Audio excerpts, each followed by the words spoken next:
1장 찬양 드리심으로 금요일 예배 하나님 앞에 드리겠습니다.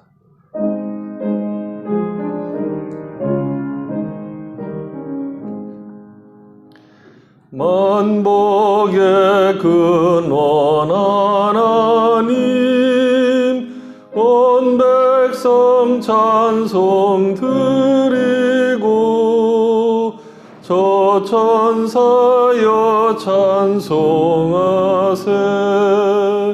찬송 성부 성자 성령. 아멘.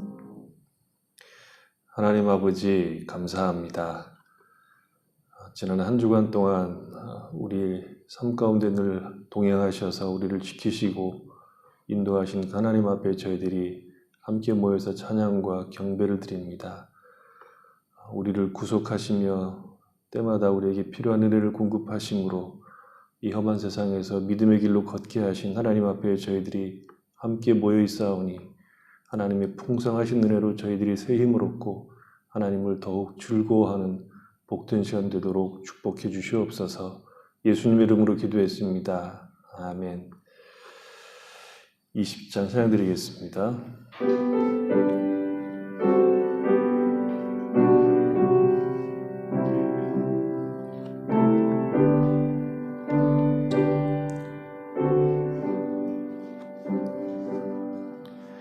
큰 영광 중에 계신 주 나 찬송합니다. 영원히 계신 주 이름 나 찬송합니다.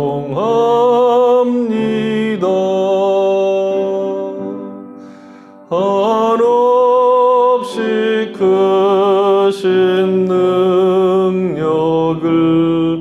나 찬송합니다.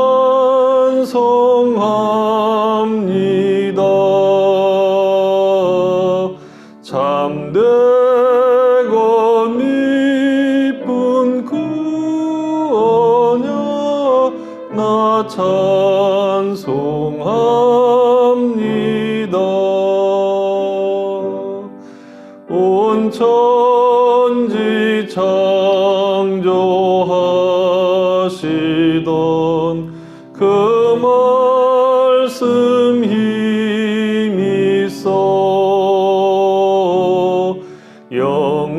영원히 변치 않는 줄 나 믿사옵니다.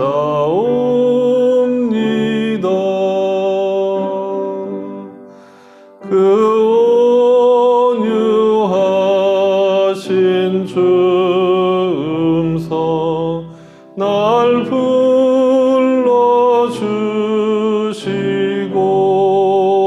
불러주시고 그 품에 품어주시니 나 찬송합니다.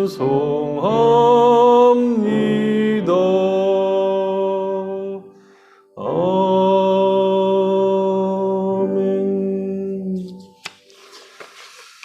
하이델베르그 유리문답 31문입니다. 왜 예수님을 그리스도 곧 기름 부음 받은 자라고 부릅니까?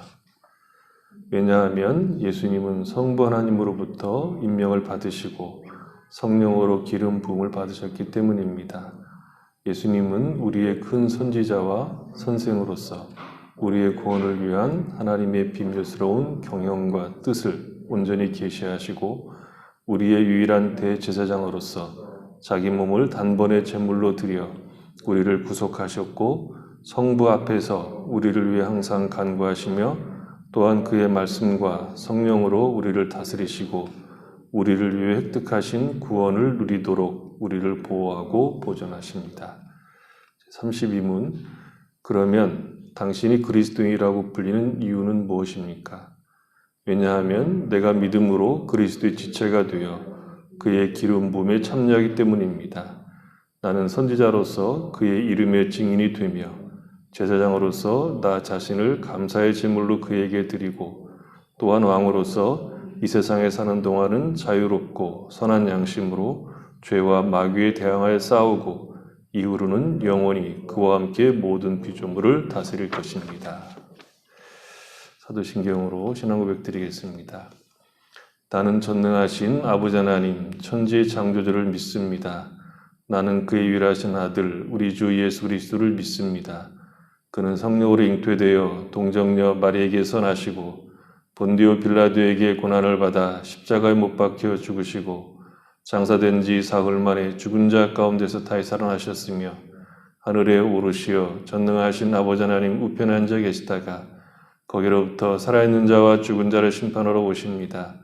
나는 성령을 믿으며 거룩한 공교회와 성도의 교제와 죄를 용서받는 것과 몸의 부활과 영생을 믿습니다. 아멘. 182장 찬양드리겠습니다.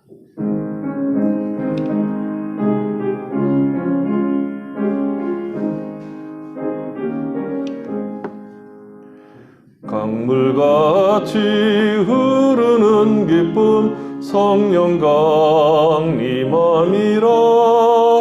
정결한 맘 영원하도록 주의 거처 되겠네. 주님 주시는 참된 평화가 내 맘속에 넘치네. 주의 말씀에 거센 풍랑도 잠잠하게 되도다. 나의 생명 소생케 됨은 성령 임하심이라. 모든 의심 슬픔 사라져 주의 평강 넘치네. 주님 주시는 참된 평화가 내 맘속에 넘치네. 주의 말씀에 거센 풍랑도 잠잠하게 되도다. 하늘에서 단비 내리고 햇빛 찬란함같이 우리 마음에 성령 임하니 주님 보내심이라.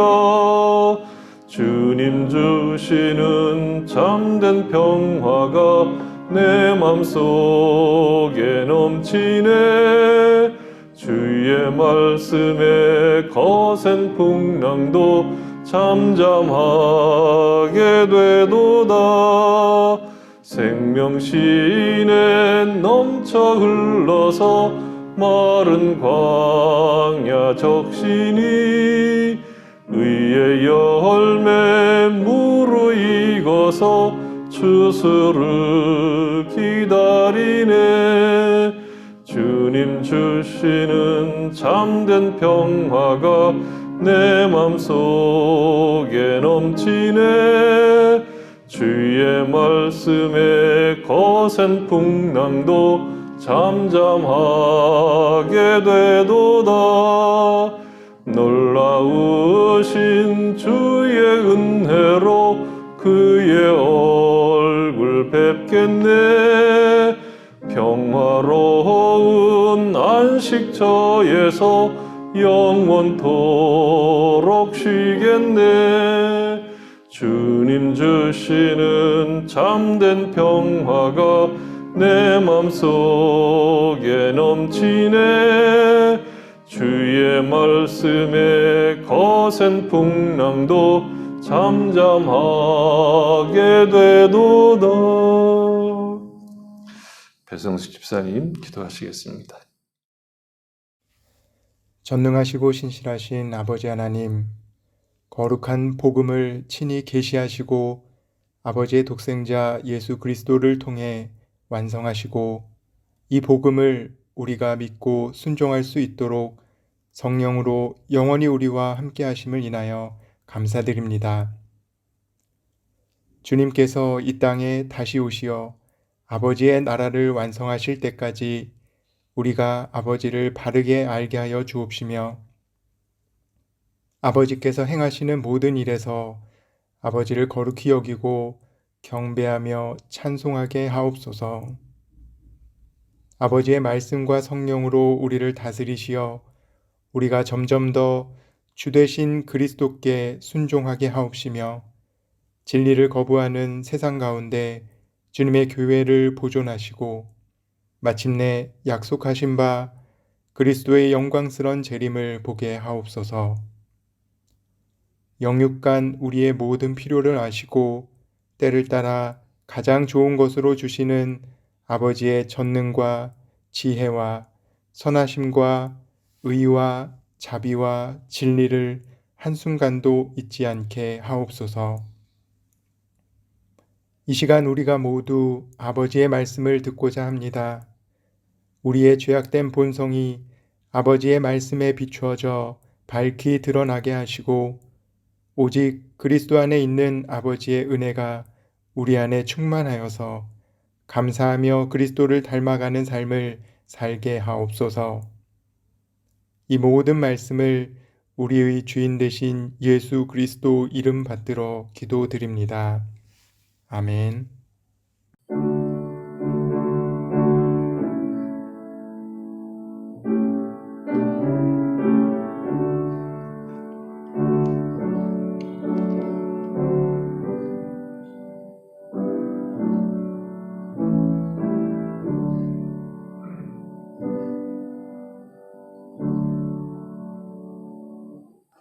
성경 말씀 보겠습니다. 예배서 4장 30절로 32절입니다. 예배서 4장 30절로 32절 같이 읽어보겠습니다. 하나님의 성령을 근심하게 하지 말라.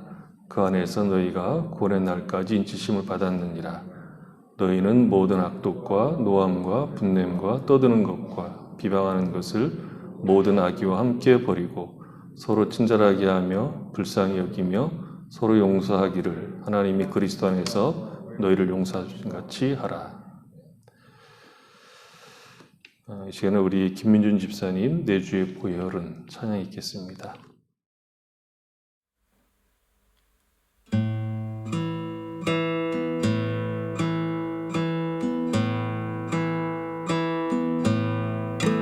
내 주의 보혈은 정하고 정하다. 내 죄를 정케 하신 주 날로라 하시네. 내가 주께로 지금 가오니 십자가의 보혈로 날 씻어 주소서.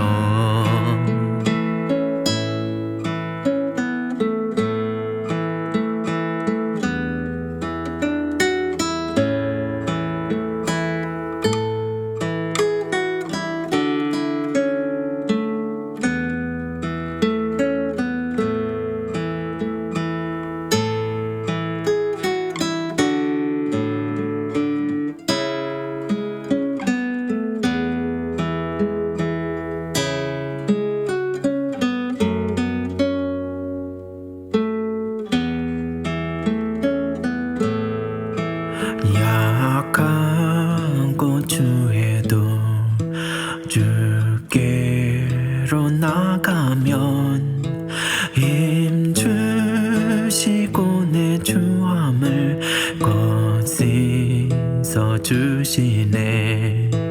나로라 하심은 온전한 믿음과 또 사랑함과 평안함 다 얻게 함일세. 내가 주께로 지금 가오니 십자가의 보혈로 날 씻어 주소서. 내가 주께로 지금 가오니 십자가의 보혈로 날 씻어 주소서.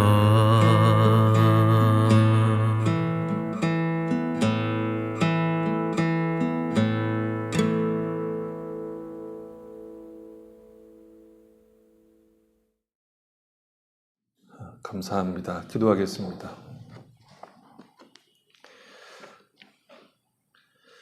하나님 아버지, 이 변화 많은 세상 가운데 우리를 홀로 두지 않고 날마다 우리와 함께 동행하심으로 믿음의 길을 걷게 하시니 참으로 감사합니다. 우리에게 맡겨놓은 구원이라고 하면 우리는 실패하고 낭망할 수밖에 없지만 그 모든 것들 우리에게 맡겨놓으시지 않고 우리와 함께 하시고 우리와 동행하심으로 우리를 구원의 길로 인도하시며 생명을 얻기까지 우리가 복의 복을 누릴 때까지 우리와 함께 하시고 복을 주심으로 인하여 힘을 얻어 살아갈 수 있도록 은혜 주심을 인하여 참으로 감사합니다. 한 주간 또 우리가 우리의 힘으로 산 것이 아니라 주께서 공급하시는 힘을 따라 살아갔다고 고백하며 주 앞에 저희들이 모여 있습니다. 하나님의 크심과 우리에게 복 주시는 그 은혜를 저희들이 기억하며 하나님을 기뻐하고 즐거워하는 시간들이 되도록 복을 허락하여 주시옵소서. 하나님 앞에 모여서 예배드리는 것만큼 큰 은혜와 복이 없으며 인생이 누릴 수 있는 가장 큰 즐거움인 것을 저희들이 고백하고 마음껏 찬양하고 기뻐하고 또 들려주는 말씀을 통해서 우리 영혼이 새롭게 되는 귀한 시간 되도록 복을 내려 주시옵소서. 예수님 이름으로 기도했습니다. 아멘. 새 사람은 어떻게 살아야 되는가, 어떤 훈련을 받아야 하는가에 대한 문제를 계속 보고 있는 중입니다. 거짓을 버리고 참된 것을 말해야 하고 분을 내지 말고 도적질하지 말고 더러운 말을 입 밖에 내지 말 것에 대해서 신자들이 훈련을 받아야 한다 하는 권면을 바울이 하고 있습니다. 그리고 31절을 보면 모든 악독과 노함과 분냄과 떠드는 것과 비방하는 것을 모든 악기와 함께 버리고 서로 친절하게 하며 불쌍히 여기며 서로 용서하기를 하나님이 그리스도 안에서 너희를 용서하심과 같이 하라, 이렇게 또 나옵니다. 근데 30절에 뜬금없이 성령을 근심하게 하지 말라는 것이 나옵니다. 그래서 성경을 연구하는 많은 분들이 이 문제를 연구를 해야 될 필요가 생긴 거죠. 사도 바울이 갑자기 성령을 근심하게 하지 말라 하는 이유가 무엇이냐 하는 것들에 대해서 해석을 할 필요가 있게 된 겁니다. 대부분 1차적으로는 거짓을 말하고 분내고 도적질하고 더러운 말을 하는 것, 그런 것들이 다 성령을 근심케 하는 것이다 라고 사도 바울이 지적을 하고 강조하고 있다, 이렇게 얘기를 합니다. 물론 31절, 32절에 나오는 내용, 하지 말아야 하는 것을 하는 것, 해야 할 일, 곧 서로 친절하게 하고 용서하지 않는 것도 성령을 근심하게 하는 것이다 하는 내용을 담고 있다는 거죠. 말하자면 새 사람으로 훈련을 받아야 하는 일을 하지 않는 것, 그것이 성령을 근심케 하는 것이다 라고 바울이 경계를 하고 있고 또 환기를 시켜주고 있다, 이렇게 보는 것입니다. 그러나 중요한 내용은 기독교 윤리의 특이성을 이 구절이 보여준다는 것이죠. 기독교 신앙을 잘못 오해하면 착한 사람이 되는 것이라고 생각을 하죠. 물론 착하게 살아야 하지만 그것이 목적은 아닙니다. 세상에서 가장 착한 사람 중에 슈바이처와 마더 테레사 수녀가 있을 겁니다. 하지만 이 두 사람은 기독교에 큰 해를 끼친 사람이기도 합니다. 물론 이 두 분은 탁월한 인물이고 마땅히 존경을 받아야 되는 그런 분들입니다.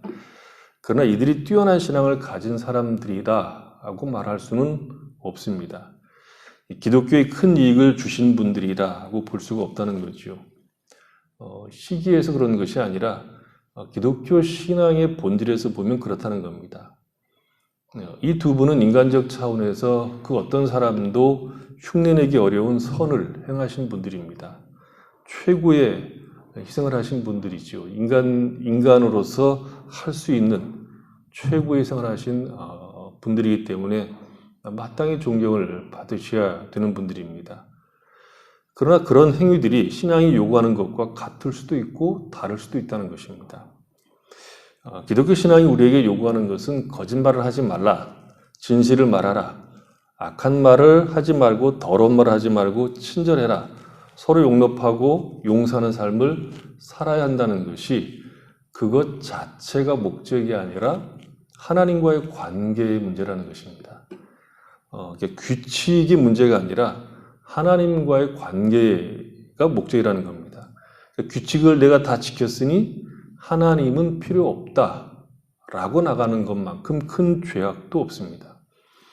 선한 행실을 하면 자연스럽게 기독교적이 되는 것이 아니라는 것이죠. 기독교의 본질을 벗어났음에도 불구하고 기독교적으로 포장된 도덕이나 윤리 자체가 기독교를 대신할 때 기독교는 매우 약화되거나 축소되거나 왜곡된다는 것입니다. 기독교 신앙의 핵심은 하나님의 성령을 근심하게 하지 않는 것, 하나님을 기뻐하고 즐거워하는 내용으로서 삶을 요구한다는 것입니다. 그러니까 거짓을 하지 않고 분내지 않고 도적질하지 않고 더러운 말을 하지 않음으로 말미암아 하나님을 더욱 알아가고 하나님이 어떤 분인가에 대한 깊은 이해가 있고 사랑하고 하나님을 더욱 기뻐하는 관계 속으로 들어가지 않으면 기독교는 아닙니다. 우리는 착해지는 것이 아니라 하나님의 사람다워지는 것이고 하나님을 그 어떤 것과 비교할 수 없는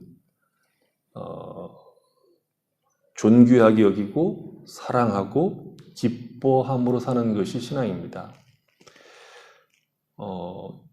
테레사 수녀나 슈바이처가 했던 일들은 인간이 만들어낼 수 있는 선과 아름다움의 최대 극치인 것은 분명하지만, 그래서 존경하지만 하나님의 성령을 근심하게 하지 않았다고는 볼 수가 없다는 거죠.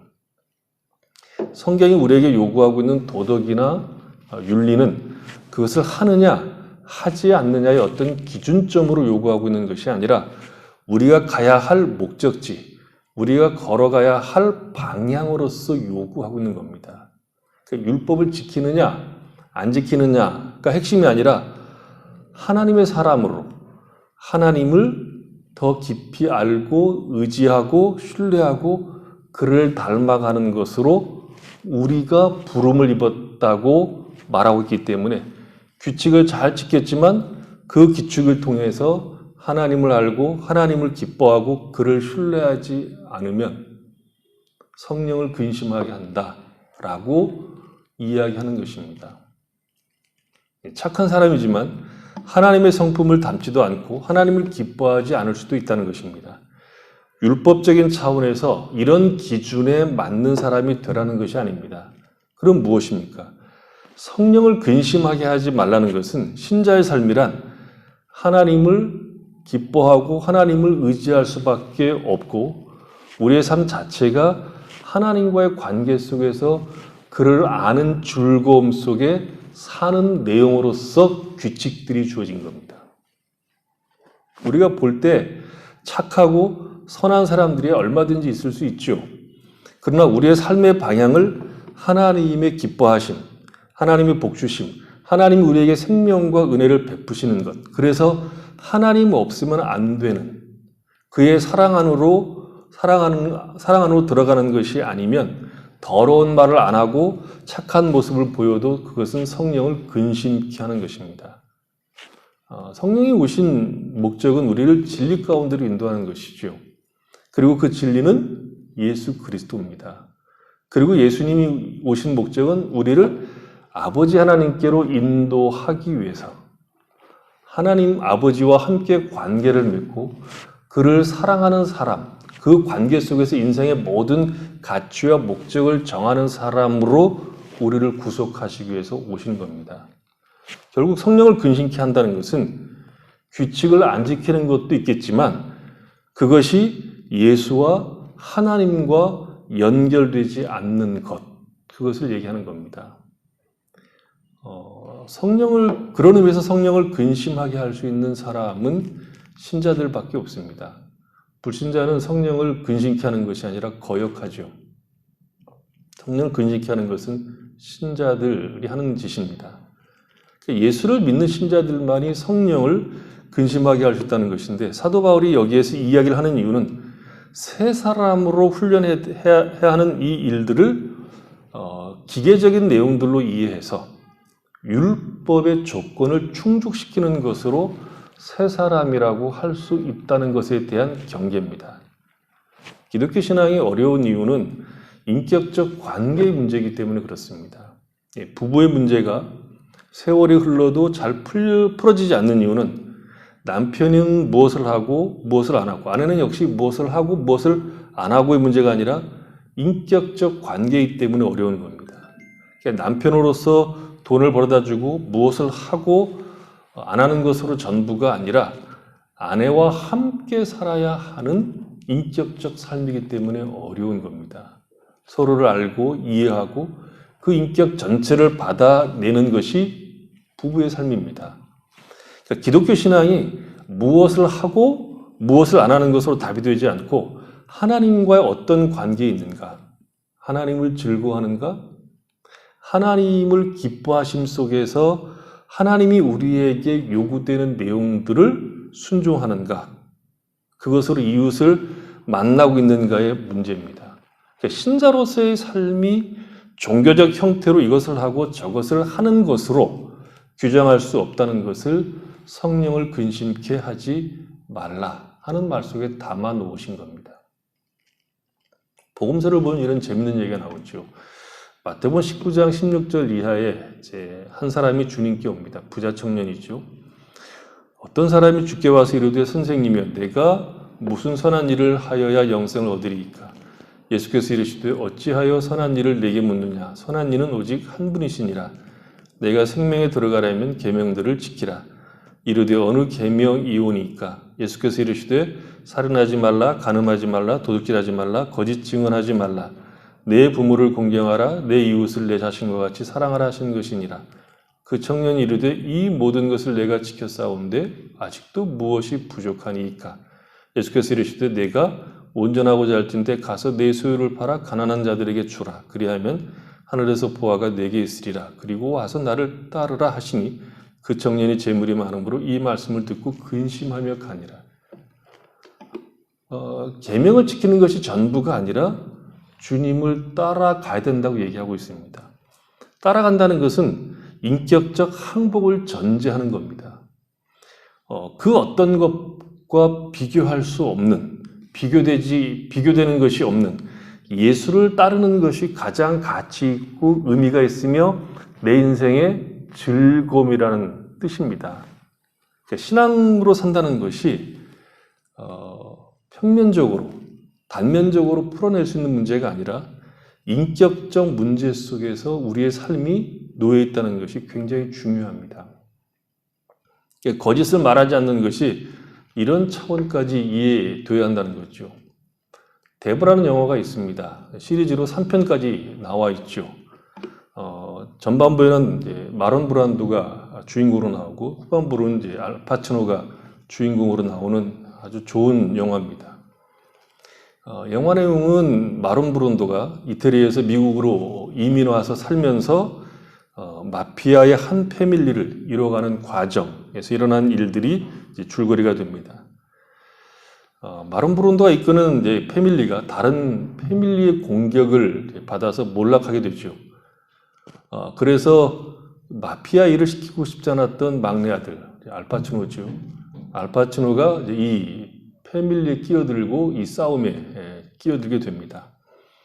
알파치노는 그 가문에서, 그러니까 이 마피아 가문에서 공부를 꽤 한, 그 당시에는 군인으로 나오죠. 그리고 그에게는 사랑하는 여인이 있었습니다. 결혼 전까지는 이 아들은 마피아 일을 하지 않을 것이라고 생각했는데 결국 마피아 일을 할 수밖에 없는 형편으로 몰리게 됩니다. 그래서 실망하게 되죠. 알파치노에게는 조금 이렇게 천덕꾸리 같은 누나가 하나 있는데 이 누나의 남편이 다른 사람의 사주를 받고 알파치노의 큰형을 죽게 했던 음모에 끼어들어서 그 사실이 드러나게 되고 알파치노가 분노해서 이 자기 매형을 죽여버립니다. 이 사실을 안 누이가 들어와서 알파치노에게 살인자라고 외치죠. 그 장면을 부인이 봅니다. 그래서 부인이 알파치노에게 당신이 그랬냐라고 묻습니다. 그랬더니 알파치노가 정색을 하고 당신은 사업에 끼어들지 마라고 이제 단호하게 얘기하자 더 의심하죠. 그래서 부인이 의심과 두려운 마음을 가지고 다시 묻습니다. 당신이 정말 당신의 매형을 죽였어? 그랬더니 알파치노가 진지한 얼굴로 대답합니다. 아니. 이것이 거짓을 버리고 참된 것을 말하라는 뜻입니다. 굉장히 어렵죠. 우리는 단편적이고 평면적인 경우가 너무 많습니다. A는 A라는 형태로밖에 안 나타난다고 생각을 한다는 것이죠. 예수 믿는 사람들이 참 그런 의미에서 단선적입니다. 하나님을 사랑하면 그까지 돈이 무슨 대수냐? 하나님을 사랑하면 그 돈을 다 하나님 앞에 드려야지. 그렇게만 그 사랑이 나타나지 않습니다. 하나님을 사랑하면 헌금만 내는 것이 아니라 다양하게 나타나죠. 마음도 드려야 되고 그 돈을 가지고 이웃들과 같이 맛있는 것도 먹고 즐기는 것도 다 나타나는 것들입니다. 여러 가지로 그 사랑이 표현된다는 것입니다. 정직이라고 하는 것이 무엇인가 하면 나를 다 드러내 보이는 것이 아니라 참되고 영원한 것을 향하여 내 목표와 방향을 맞추는 겁니다. 모세의 형 아론이 태어날 때 애굽왕 바로는 산파들에게 이스라엘 여인이 남자를 낳으면 다 죽이라고 그랬습니다. 그런데 이 산파들은 그렇게 할 수가 없었죠. 그러자 바로가 추궁합니다. 왜 내 명령을 수행하지 않느냐고. 그때 산파들이 뭐라고 얘기합니까? 차마 죽일 수 없었다라고 말하지 않습니다. 산파들은 아기를 사랑하지 않으면 산파 역할을 못하죠. 그녀들의 마음은 그랬을 겁니다. 어떻게 그 아이들을 차마 죽일 수 있겠느냐. 이게 그들의 마음이었는데 이들이 이렇게 말합니다. 이스라엘 산모들은 워낙 튼튼해서 우리가 도착하기도 전에 쟤들이 그냥 훅 나와버렸습니다. 그거 어떻게 볼 수 없었습니다. 이렇게 얘기하죠. 이것이 정직입니다. 단순한 문제가 아니라는 것이죠. 또 하나, 지금 내가 알고 있는 진실을 이야기함으로 상대방이 그것을 아는 순간 짐이 되고 거침이 된다면 말하지 말아야 됩니다. 내가 지고 가야 할 짐을 정직하다는 이름으로 상대방의 어깨에다가 집어 던지는 것을 정직하다고 말하는 것이 아닙니다. 지가 지고 죽어야 됩니다. 거짓이란 어떤 것을 상대방에게 감춤으로 인하여 상대방이 진리와 영혼과 생명을 오해하게 하는 것을 거짓이라고 합니다. 그래서 바울이 여기에서 성령을 근심하게 하지 말라고 하신 것은 거짓말하지 말라, 분내지 말라, 더러운 말을 입 밖에도 내지 마라, 하지 말라고 하는 것을 하지 않는 것이 전부가 아니라는 것을 우리에게 깨우쳐 알게 하려고 하신 겁니다. 어렵죠. 가장 쉬운 신앙이 뭔지 아십니까? 율법주의입니다. 지키면 복, 안 지키면 화, 이렇게 이해하는 것이 가장 단편적이고 이해하기 쉽죠. 우리는 율법 아래 있지 않고 은혜 아래 있습니다. 예수를 믿으면 성령이 우리 안에 내주하십니다. 그리고 성령께서는 우리를 진리 가운데로 인도해 가십니다. 그래서 먼저 죄를 짓지 않는 것, 더러운 것에서 벗어나게 합니다. 이것은 누구에게나, 신자 누구에게나 1차적으로 요구하는 내용입니다. 그런데 성령께서 우리 안에 계시면서 우리가 무엇을 하고 무엇을 안 하는 것을 보고 점수를 매기시는 것이 아니라 선과 악, 참과 진리에 대해서 우리가 만나는 수없는 현실 상황에서 어떤 길로 가야 하는가를 질문하고 답을 구하라고 오신 겁니다. 율법이 이미 주어졌죠. 기준은 이미 서 있습니다. 그러나 그 기준을 우리가 마주하고 있는 현실에서 적용하는 일에는 성령 하나님의 도우심과 인도하심이 절대적으로 필요한 겁니다. 기준이 이미 있으니까 내가 그 기준을 지키는 것으로 점수를 따는 것, 더 이상 하나님의 도우심이 없어도 내가 기준을 지키는 것으로 우리의 수준을 따지는 것을 윤리라고 얘기하는 겁니다. 도덕이라고 얘기하는 거죠. 근데 기독교인들의 신앙을 보면 참으로 단순하고 단면적인 경우가 많습니다. 인격적이지도 않고 생명적이지도 않습니다. 그러니까 하나의 기준으로 모든 것을 판단하는 경우들이 허다하다는 거죠. 그래서 가장 잘하는 짓이 무엇인가 하면 나는 이렇게 했는데 왜 너는 그것을 못하냐 이겁니다. 내가 거짓을 하지 않고 분내지 않고 더러운 말을 하지 않았다는 것을 무기로 삼아, 내가 그것을 잘 지켰다는 것을 무기로 삼아 누군가를 미워하고 비판하는 사람이 있다면 우리는 성령을 근심하게 하는, 성령과 교제가 없는 삶을 사는 겁니다. 어떤 기준을 내가 충족시킨 것으로 안심하고 있다면 문제라는 것이죠. 바리새인들이 그런 사람들 아닙니까? 예수님이 바리새인들을 직사하게 비판했으니까 우리가 바리새인들을 쉽게 보지만 쉽게 볼 만한 인물들이 아닙니다. 그들은 그 당시 사람들에게 존경받았던 종교인들입니다. 그들은 철저했습니다. 그들은 진지하게 하나님을 섬겼습니다. 문제는 뭐죠? 인격적이지 않았다는 거죠. 그것이 하나님을 아는 것, 하나님을 기뻐하는 것, 하나님을 즐거워하는 것 속에서 그 모든 규칙들이 생명을 얻은 것이 아니라 그것을 지킨 것으로 무기 삼아 자기를 자랑하고 다른 이들을 찔러 죽인 것에 그들의 문제가 있었다는 것이죠. 기독교 신앙이 그래서 단순하지 않다라고 얘기하는 겁니다. 그러면 내가 신앙생활을 바르게 하고 있다는 것을 어떻게 알 수 있습니까? 내가 지금 걸어가고 있는 방향이 바르다 하는 것을 무엇으로 확인할 수 있습니까? 그것은 열매를 통해서 확인하는 겁니다. 무슨 능력이나 은사와 같은 것들이 아니라 열매입니다. 우리가 신앙으로 살아서 맺을 수 있는 열매는 두 종류밖에 없습니다. 하나는 육체의 열매이고 다른 하나는 성령의 열매입니다. 그것이 갈라디아서 5장에서 사도 바울이 하는 이야기입니다. 육체의 열매는 이웃과 분리고 서로 심판이고 자기 자랑입니다. 누가 잘났느냐의 싸움을 하는 것이 육체의 열매입니다. 성령의 열매는 사랑입니다. 용납이고 기다림이고 넉넉함입니다. 성령의 열매는 무슨 능력이나 거창한 은사로 나타나는 것이 아니라 성품적입니다. 온유하고 겸손하고 참고 기다리고 용납하는 겁니다. 그러니까 성령을 따라 산다는 것은 기계적으로 어떤 것을 지키는 싸움이 아니라 성령 하나님과의 인격적 교제 속에서 우리가 매주 마주하는 현실에서 성령의 도우심을 따라 내가 만나는 이웃들을 기쁨으로 감사함으로 섬기는 내용이라는 겁니다. 육체의 일은 우리가 잘할 수 있는 일입니다. 육체의 일은 누구에게 배우지 않아도 우리 안에 내재되어 있는 것입니다. 그런데 이제 우리가 하나님의 사람이 되었고 성령께서 우리 안에 거주하심으로 인하여 다른 삶을 사는 것인데, 그래서 우리가 하고 있는 신앙생활이라는 것은 우리가 본래 가지고 있고 우리가 깨우쳐 알고 있고 우리가 스스로 분발해서 가진 것이 아니라는 겁니다. 그래서 우리는 하나님께 신령한 것을 구해야 합니다.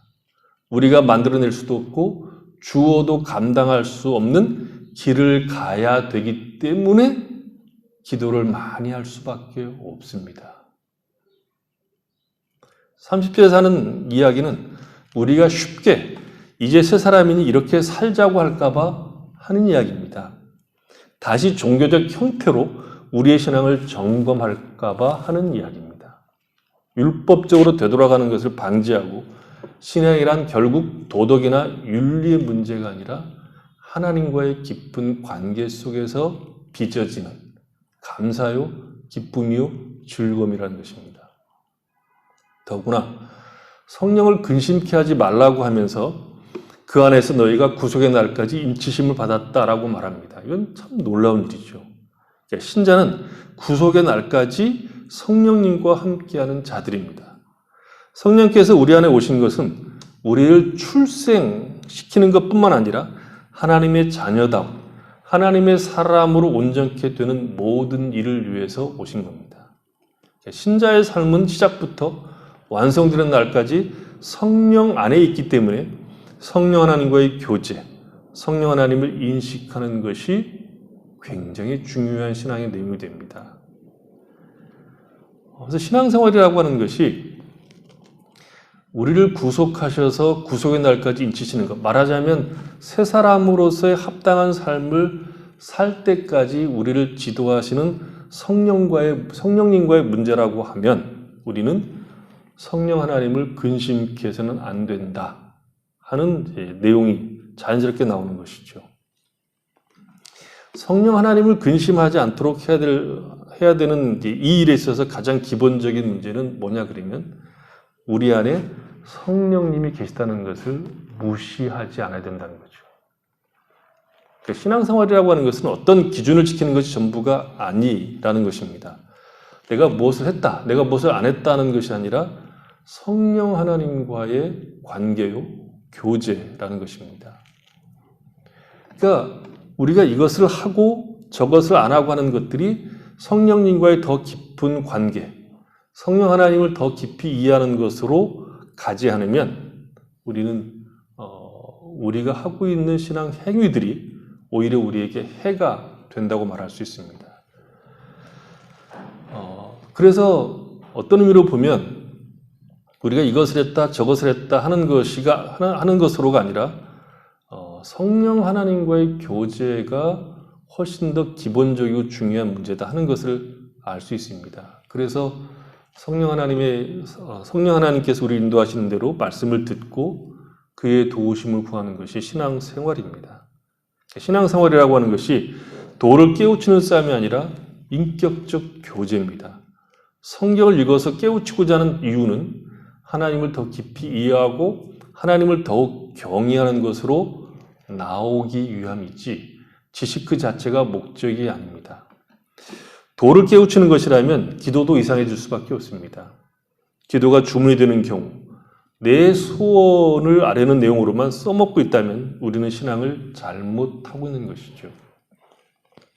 우리는 우리 안에 내주하시는 성령 하나님과 함께 대화하는, 말하자면 기도하는 복을 누리고 있습니다. 도움을 요청하면 들어주는 정도가 아니라 우리가 하는 모든 기도에 귀를 기울이시고 들어주시는 분입니다. 우리의 소원을 이루어주신다 그런 뜻이 아니라 우리가 무슨 이야기를 하든 다 들어주신다는 겁니다. 어떤 얘기를 하든 다 들어주신다는 겁니다. 성령 하나님이 내 안에 존재하시는 것을 그래서 감각하지 못하고 사는 것은 가장 근본적으로 성령을 근심케 하는 내용이 됩니다. 두 번째로 성령의 각성과 인도와 감동에 대해서 반응을 보이지 못할 때 성령을 근심케 합니다. 우리 안에 새 사람으로 살아가도록 우리에게 각성시키는 것에 대해서 부정적으로 하자면 죄에 대해서 각성하게 하고 긍정적으로 하자면 새 사람답게 살아가도록 감동시키시고 인도하시는 것에 대해서 우리가 반응하지 못할 때 성령을 근심케 한다는 거죠. 성령은 구속의 날까지 우리를 간섭하십니다. 우리 안에서 선하신 뜻을 위해서 무엇을 하도록 각성시키십니다. 그 각성이 성도의 교제를 통해서, 성도와 성도의 교제를 통해서, 성경 묵상을 통해서, 그리고 설교를 통해서 여러 가지 방식으로 성령은 끊임없이 우리를 각성시키고 감동시킵니다. 그 각성케 하시고 감동케 하시는 것에 정당한 반응을 해서 우리 자신을 새 사람으로 살아가는 것이 아니라 각성과 감동을 신앙이라고 착각할 때 성령은 근심합니다. 현대 기독교의 가장 큰 약점이 무엇이냐라고 얘기하면 깨닫는 기쁨으로만 가고 있다는 거지요. 그러니까 신앙이 감정에 초점을 맞추어서 깨닫는 기쁨으로 신앙이 멈춰 있습니다. 마치 돈 모으는 재미로 돈 버는 사람과 비슷합니다. 불쌍하죠? 미국의 엄청난 재벌이 호텔에 들어갔습니다. 당연히 그 로비에 있었던 그 숙박을 받아주는 그 자리에 있던 분이, 이분은 자기 호텔에서 가장 좋은 스위트룸에 들어갈 줄 알았는데 그냥 로마란 보통의 방을 신청해서 그 방에 들어갔습니다. 근데 그 호텔에 그 재벌의 아들이 스위트룸에, 가장 좋은 스위트룸에 있었습니다. 그래서 호텔에서 일하는 직원이 너무 이상해서 물어봤죠. 재벌은 그냥 평범한 방에 들어가고 그 아들은 가장 좋은 스위트룸에 들어가 있으니까 이상하죠. 그래서 물었답니다. 당신의 아들은 스위트룸에 있는데 당신은 어마어마한 부자면서 왜 가장 싼 방에 묵으시냐고 그랬더니 재벌이 하는 답이 이랬습니다. 그 아들은 부자 아버지가 있지만 나는 부자 아버지가 없다. 불쌍하죠? 하나님은 당신의 기쁘신 뜻을 위하여 우리에게 소원을 두고 행하시는 분입니다. 깨우치게 하시고 진리에 대해서 감동케 하시고 기뻐하게 하십니다. 성경을 읽고 싶은 마음이 들 때 당장 다른 모든 것들을 뒤로 미루시고 읽으십시오. 기도하고 싶은 마음을 주실 때 하던 것을 멈추고 기도하십시오. 성령께서 우리 안에서 우리로 하여금 거룩하게 행하도록 하십니다. 자극을 받거든 감동을 받거든 무시하지 말고 순종하십시오. 나중에 한다고 미루지 마시란 말이죠. 부모와 자녀들 간에 이런 문제들이 얼마든지 있을 수 있습니다. 부모가 시키는 일은 지금 하면 좋겠다고 싶어서 시키지만 애들은 아주 쉽게 나중에 할게요. 그러고 하는 놈 거의 없습니다. 성령께서 우리 안에 거룩함을 따르도록 충동하시거든 나중에 한다고 미루지 말고 당장 순종하십시오. 우리는 강한 자들이 아니고 그 감동이 지속되지 않습니다. 신자들에게 늘 조심해야 되는 문제는 우리에게 일어나는 거룩한 열망들은 내가 만들어내는 것이 거의 없다는 겁니다. 하나님의 사람으로 살고자 하는 열망들은 우리들에게서 자연스럽게 만들어지고 튀어나오는 것이 아니라 성령께서 하시는 일입니다. 그래서 신자들은 우리 안에 성령께서 계신 것을 반드시 알아야 합니다. 내가 어떻게 해서 죄악을 제거할 수 있을까가 아닙니다. 오히려 우리는 우리 안에 계시는 성령님을 인식해야 됩니다. 성령님을 인식하고 그의 인도하심과 복주심에 대해서 더 깊이 알 수 있고 확인할 수 있는 진리를 자꾸 묵상해야 됩니다. 진리를 자꾸 묵상할 때 성령 하나님은 우리를 거룩으로 끌어가십니다. 이것을 놓치면 신앙으로 살 수가 없습니다. 신앙으로 살고자 하면 그래서 다른 사람들을 볼 틈이 없고 다른 것을 만질 틈이 없습니다. 나 하나 고치는데도 힘이 너무 겨운 겁니다. 이영애 씨가 말한 대로 너나 잘하세요가 됩니다.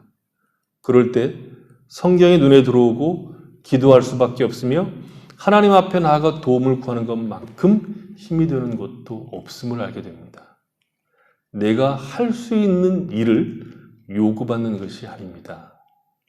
내가 할 수 없는 일을 요구받고 있다는 것이 성령을 근심케 하지 말라는 요구 속에 들어있는 겁니다.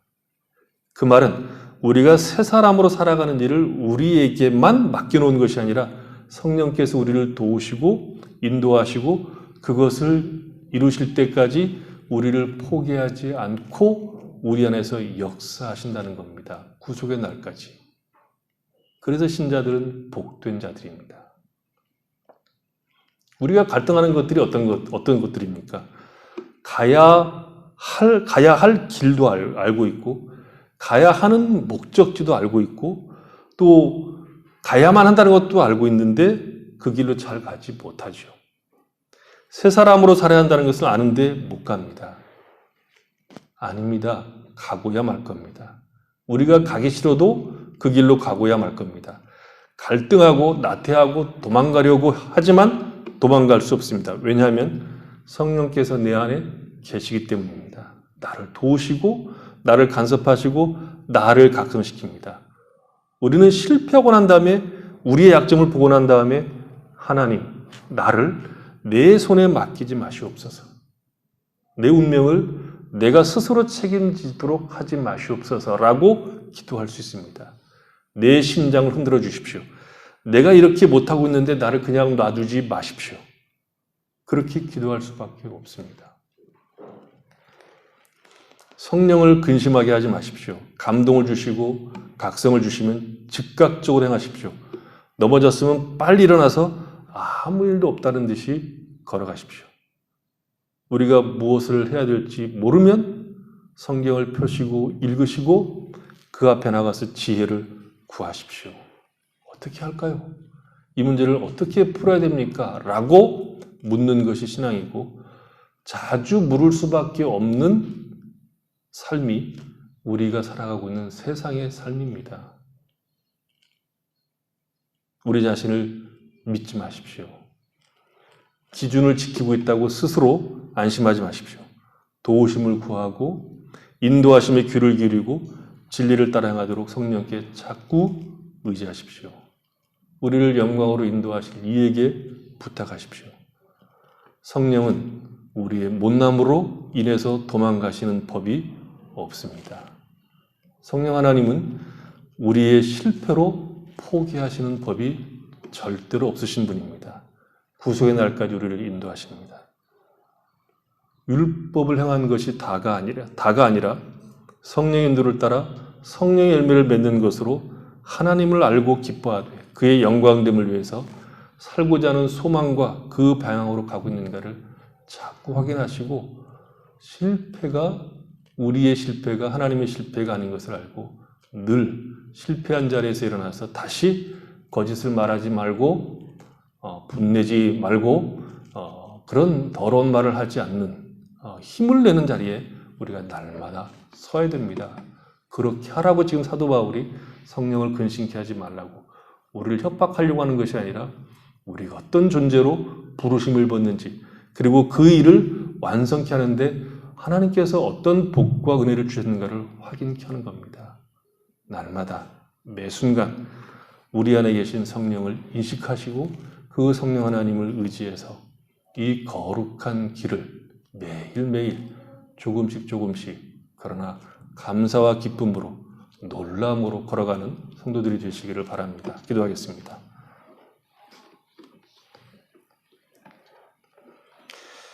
하나님 우리 아버지, 우리가 할 수 있는 것을 요구받고 있는 것이 아니라 우리가 할 만큼 능력 있는 것들을 요구받고 있는 것이 아니라 원래 할 수 없는 것들을 요구받고 있다는 것을 기억하고 이 요구 앞에서 좌절하거나 낭망하지 않고 오히려 우리 안에 계신 성령께서 우리와 함께 이 일을 주심을 알고 힘을 내어 걸어갈 수 있도록 은혜를 베풀어 주시옵소서. 오히려 감사와 기쁨으로 성령 하나님을 근심케 하지 않고 힘을 내어서 이 길을 걸어갈 수 있도록 축복해 주시기 원합니다. 우리가 실패해도 실패로 끝나지 않게 하시는 하나님의 은혜, 성령 하나님의 도우심이 있음을 알고 날마다 힘내어 조금씩 새 사람으로, 하나님의 사람으로 살아가는 기쁨과 감사가 있도록 우리에게 복을 허락하여 주시옵소서. 예수님의 이름으로 기도했습니다. 아멘. 189장 찬양드리겠습니다.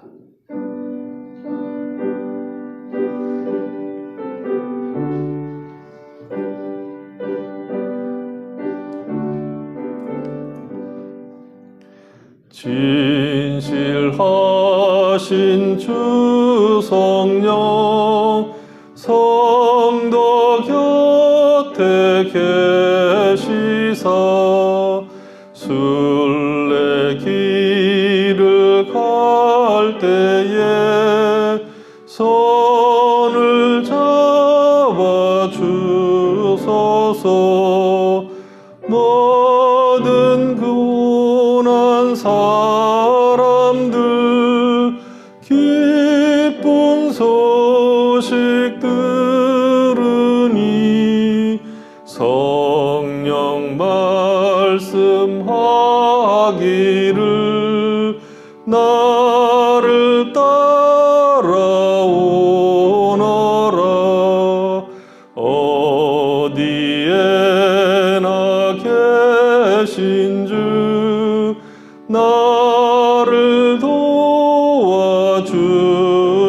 주시사 어둠 속을 헤맬 때 홀로 두지 마소서.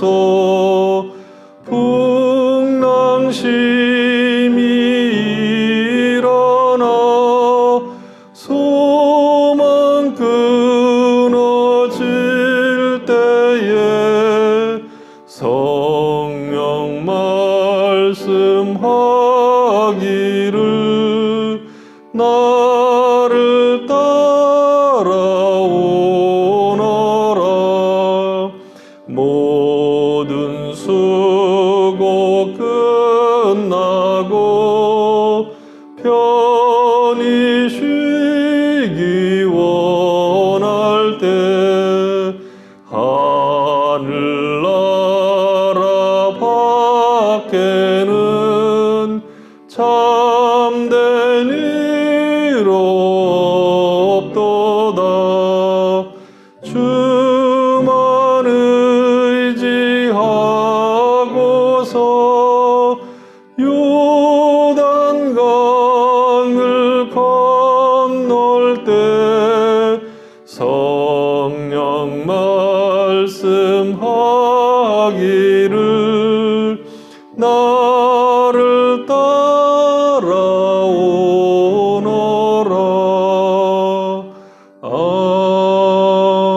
아멘.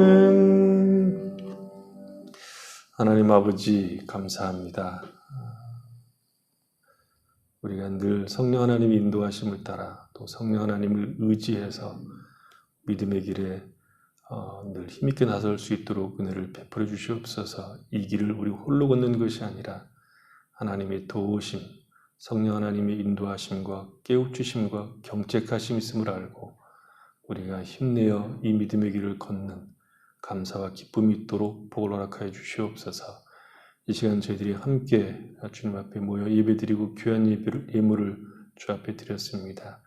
드린 손길들 복되게 하시고 드려진 예물이 귀한 곳에 쓰임받게 하시며 저들의 삶이 하나님이 주시는 것들로 늘 감사하며 풍성하며 하나님을 잘 섬기며 또 이웃들을 섬길 수 있는 넉넉함으로 살아갈 수 있도록 은혜를 베풀어 주시옵소서.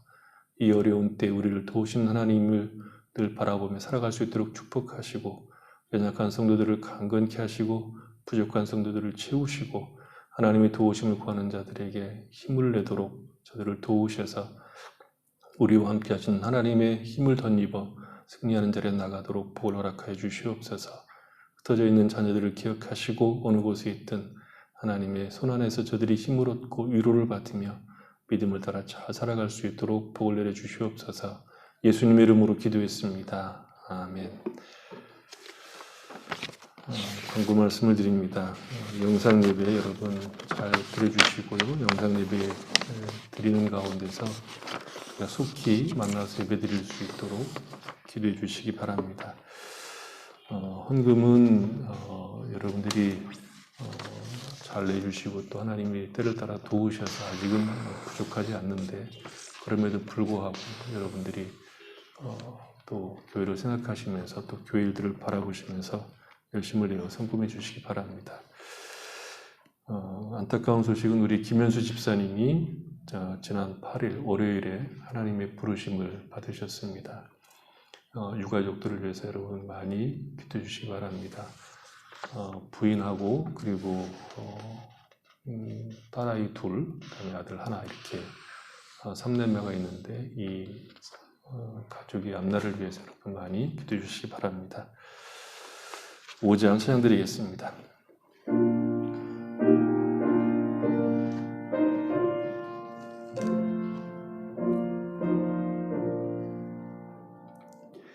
이 천지간 만물들아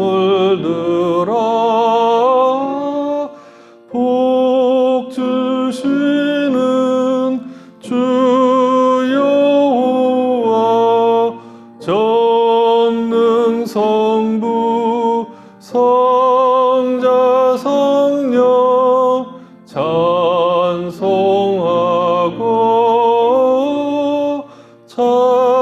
찬송하세 아멘.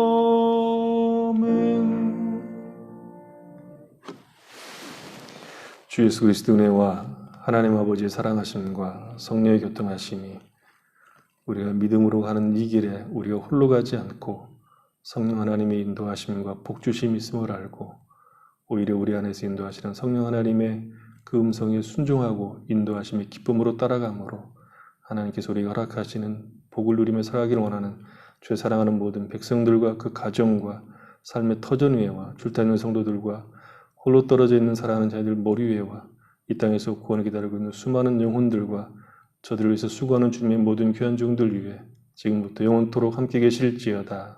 아멘.